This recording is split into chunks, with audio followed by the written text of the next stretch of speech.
तो hello guys, welcome to my video. तो आज बहुत कांड हुए हैं। तो ये माइनक्राफ्ट 200 डेज़ का पार्ट 1 है। इसमें मैंने सिर्फ 47 डेज़ सर्वाइव करे हैं। मैं 50 करना चाहता, फ़ोन की स्टोरेज नहीं थी इतनी। तो पहले 10 दिन की क्लिप गायब है और या इट्स साउंड सैड, वो डिलीट हो गई थी मुझसे, पता नहीं कब हो गई। तो बेसिकली उसमें मैंने कुछ नहीं करा था, मैंने बस आयरन और कोल को माइन करा था। 41 आयरन और शायद 12-13 कोल, नहीं आई मीन स्टैक्स ऊपर था क्योंकि सरफेस पे था वो कोल। ज़्यादा कुछ नहीं करा था, इसके अलावा मैंने कुछ नहीं करा था। और डे 1 to 10 के बाद मेरे को घर बनाने का भूत सवार हो जाता है और फिर मैंने 10 दिन लगा दिए घर बनाने के लिए। पहले तो मैंने मटेरियल जमा करे, ओक स्प्रूस। हाँ, मटेरियल क्या थे बताता हूँ तुम्हें। मुझे चाहिए थे दुनिया भर के oak planks, almost 2 stack, 30 ladders oak की, नहीं थी लैडर्स नहीं, ओक की लैडर्स चाहिए नहीं थी, मेरे को भी याद आ रहा है। ओक के प्लैंक्स चाहिए थे मेरे को कुछ अप्रॉक्स 30 कुछ, और स्प्रूस की मुझे लैडर्स बहुत सारी चाहिए थी। और मुझे ओवरऑल स्प्रूस तो नहीं चाहिए था ज़्यादा। लॉग्स क्यों चाहिए थे, क्योंकि मैं तो तुम्हें दिख ही जाएगा, मैं इतना क्यों बता रहा हूँ तुम्हें डिटेल में। तो लॉग्स मुझे इसलिए चाहिए थे क्यों, मैं पागल ही हूँ, एक ही बात को रिपीट कर रहा हूँ। तो हाँ, बेसिकली मैं इस प्रोसेस के बीच में बहुत सारी काउस को भी मार रहा था ताकि मुझे बहुत सारा वो मिल जाए, क्या कहते हैं, लेदर इंचैंटमेंट टेबल के लिए। और फिर मैं गया था ट्री प्लांट करने। एक्चुअली क्या था, स्प्रूस मुझे बहुत सारा चाहिए था, तो मैंने इनमें से कुछ स्प्रूस सैपलिंग भी लिया था वहाँ से, जिसमें मैंने ऑलमोस्ट आधे से 1 घंटा वेस्ट किया होगा। पहले तो मुझे लगा टाइम वेस्ट है ये, लेकिन ये पेड़ एक्चुअली अगले दिन ही उग गए। इनमें से एक पेड़ अगले दिन ही उग जाता है, शायद यही वाला था या पिछले वाला था, ये तो याद नहीं मेरे को। हाँ, इनमें से एक पेड़ अगले दिन ही उग जाता है। और मैं बहुत सारी सैपलिंग्स लाया था यहाँ पे, बहुत सारी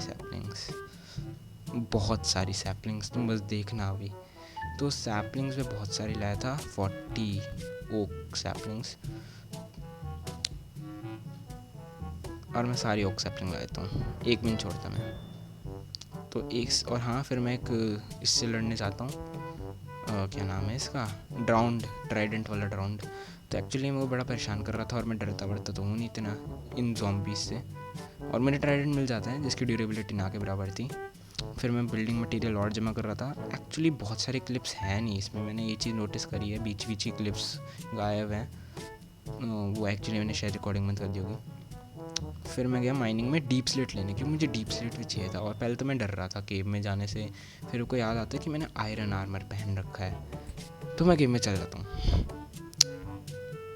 और हाँ, तो एक्चुअली जो मैंने तुम्हें डायमंड्स की क्लिप दिखाई है, ये ढूंढने में मुझे ऑलमोस्ट बहुत टाइम लगा था। मैंने आई थिंक 5 दिन यहीं निकाले हैं ये डायमंड्स के लिए। तो मैं डीप स्लेट के साथ डायमंड्स भी सोचा ले ही लेता हूँ। और ये सारा बिल्डिंग मटेरियल तुम देख सकते हो, बहुत सारे स्टेयर्स, अच्छा ओक स्टेयर्स चाहिए थी, स्टोन ब्रिक्स, नेदर की चीज़, नेदर कह रहा हूँ, डीप स्लेट की चीज़ें, लैंटर्न, लीव्स और कैंप फायर मैंने एक्चुअली यूज़ नहीं करा है। वो सामने कैंप फायर में उससे मैं खाना पकाता हूँ, क्योंकि मैं क्योंकि तुम्हारा फ्यूल नहीं लेता है, फ्री। और हाँ, ये घर ऐसे दिखता है, थोड़ा अच्छा दिख रहा है तो कमेंट बताना। और बाकी मैं गया था एक माइन में, मैं अपनी माइन में गया था डायमंड ढूंढने, क्योंकि मुझे एन्चेंटमेंट टेबल के लिए डायमंड चाहिए था। और फिर उसके बाद मेरे को फॉर्च्यून चाहिए था ताकि बाकी और डायमंड मिले, तो मेरे को और डायमंड जल्दी मिल जाए और मेरे को ज़्यादा माइनिंग ना करनी पड़े। एक्चुअली ये मैं इसलिए कर रहा था क्योंकि मुझे माइनिंग टाइम वेस्ट लगता है, और वो टाइम वेस्ट है एक्चुअली में, क्योंकि बहुत टाइम वेस्ट होता है उस पर। क्या कह रहा हूँ मैं, एक ही बात को रिपीट कर रहा हूँ, बस शब्द बदल दिए मैंने, स्टॉपिड मी। और फिर मैं पहले तो -55 पे माइनिंग कर रहा था, लेकिन मुझे यहाँ पे कुछ मिल नहीं रहा था और ज़ॉम्बीज़ की आवाज़ें ही आई जा रही थी। यहाँ पे एक्चुअली एक केव है जो मेरे को, जो पार्ट रिकॉर्ड नहीं हुआ है एक्चुअली, वो बिल्कुल एंड का पार्ट है। तो उस केव में मैं बाद में जाऊँगा। तब मेरे पास कोल की बड़ी कमी थी, डेफिशिएंसी ऑफ कोल, सैड। तो कोल की बहुत कमी थी, मुझे चाहिए था और कोल, तो मेरे पास टॉर्चेज नहीं थी और कुछ दिखेगा नहीं। और हाँ, फिर मुझको डायमंड मिल जाते हैं। एक्चुअली मेरे को 4 डायमंड मिलते हैं, मैं माइन सिर्फ 2 करता हूँ क्योंकि मुझे लगता है कि कोई ज़रूरत नहीं थी। मैंने कहा था कि मेरे को फॉर्च्यून चाहिए, फॉर्च्यून से बहुत फ़ायदा होता है। मुझे सौभाग्य की किताब चाहिए, हाँ, वो किताब थोड़ा ढूंढना मुश्किल है, नामुमकिन ही है। फिर मैंने डायमंड की पिकैक्स बनाई और मैंने घूमने के लिए सारा सामान रखा, एडवेंचर के लिए। घूमने कहीं जा रहा हूँ, क्या मैं कहीं पार्क वार्क तो ना जा रहा हूँ मौज मारने, यहाँ पे तो मैं बस जा रहा हूँ। और तो मैं जा रहा था, हाँ बता दूँ मैं क्यों जा रहा था। मैं यहाँ पे शुगर केन, लावा पूल और जितनी गायें दिखे उनको मैं लेने वाला था, गाय को तो मारने नहीं वाला था, लेंगे कैसे। और हमें कोई रास्ते में कोल भी मिल गया, कोल मेरे पास कम था तो मैंने ले लिया थोड़ा कोल। एक्चुअली यहाँ पे इतना कोल था और मेरे को ऐसी एक और जगह मिली थी, वो मैंने काट दी एडिटिंग में, ऑब्वियस सी बात है। और फिर हम बोलते शिप रैक, क्या इस चीज़ की क्या बताऊँ मैं। तो एक्चुअली ये सबसे, अब जिसकी भी ये शिप है या तो उसकी नई नई शिप थी, क्योंकि बिल्कुल शिप बहुत मैं एक्चुअली बता रहा हूँ, इस मेरे को कोई जनरेटेड स्ट्रक्चर मिला, उसमें कोई चेस्ट ही नहीं है। ये मेरा फर्स्ट जनरेटेड स्ट्रक्चर होगा अब तक का, कुछ 30 दिन के अंदर ये जनरेटेड स्ट्रक्चर मैंने कुछ बनाया होगा। और फिर मेरे को लावा पूल मिल ही जाता है। ये मेरे को बहुत एक्चुअली ना, मैं जब छोड़ के जा रहा था, मैं घर जा रहा था, तो ये ना बीच पास में ही था मेरे घर पे हाँ, मैं बहुत दूर दूर तक ढूंढ रहा था और मैंने सिर्फ 6 बुक शेल्फ बना पाया। हाँ, सिर्फ 6।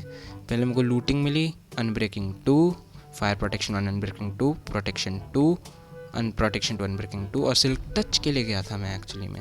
और पहले तो मुझे लगा लूटिंग 1 किसी काम आएगी, और मुझे एक 75 अबव परसेंटेज की ड्यूरेबिलिटी वाला वो मिल गया था, ट्राइडेंट, और मैं गया था नेदर। और नेदर में आते ही घास दीदी ने मेरे पे अटैक कर दिया, लेकिन मैं उस पर अटैक करने की ट्राई कर रहा था, फिर घास दीदी ने मेरे पे अटैक कर दिया। और हाँ ठीक है यार, भाई बहनों में तो लड़ाई होती ही रहती है, तुम्हें पता ही है। हाँ, लेकिन घास दीदी ज़्यादा नाराज़ हो गई मुझसे, क्योंकि वो आई नहीं, फिर दिखी ही नहीं मतलब मेरे को। फिर मैं यहाँ पे क्वार्ट्ज, गोल्ड और ये सब माइन कर रहा था, और हाँ, इस पे ग्लेन ने अपना वो क्रॉसबो ड्रॉप करा था, मुझे पता ही नहीं थी ये बात। और हाँ, यहाँ पे मैं एक्चुअली एक्सपी कलेक्ट कर रहा था सिल्क टच के लिए। मैं एक्चुअली बहुत अच्छी खासी अमाउंट में एक्सपी मिल रही थी। मैंने सुना है ये क्या कहते हैं, मेथड बहुत एफिशिएंट है। पहले मुझे बिलीव नहीं हो रहा था कि अच्छा ऐसा भी कुछ होता है। फिर मैं घर आ गया वापस, ऑलमोस्ट बहुत दिन करने के बाद, फिर मैंने स्पेंड करने के बाद फिर मैं गया था सिल्क टच लेके डायमंड लेने। और मेरी वीडियो यहीं ख़त्म होती है। ओके।